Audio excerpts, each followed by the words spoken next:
Love is definitely in the air ngayong Nobyembre para sa dalawang couples na na-engage sa mundo ng showbiz. Ang isa ang tambalang Loini o magkasintahang Loisa Andalio at Ronnie Alonte. Habang ang isa naman ang Marilag hitmaker na si Dionela at kanyang non-showbiz girlfriend sa gitna mismo ng concert ng singer. Ang kwentong Road to Forever sa report ni Showbiz Angel.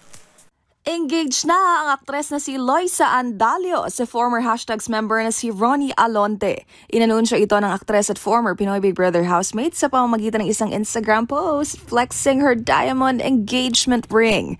Agad nang bumuhos ang pagbati mula sa kanilang mga kasamahan sa industriya. Ngayong buwan, ipinagdiriwang ni Loisa at Ronnie ang kanilang 9th anniversary bilang magkasintahan. Samantala, usapang soon-to-be bride and groom pa rin tayo sa mundo ng showbiz. Will you marry me?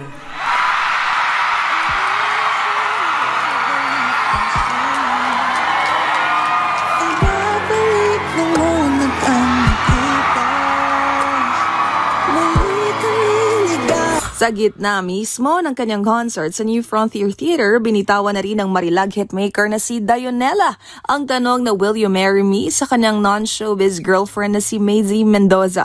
Nangyari ito habang pinaperform ang bahaghari na isa sa mga kantang isinulat ng singer para sa nobya. Kung matatandaan, unang inanunsyo ni Dionela na ang kikitain sa kanyang The Grace concert ay idodonate sa mga biktima ng bagyong uwan sa bansa.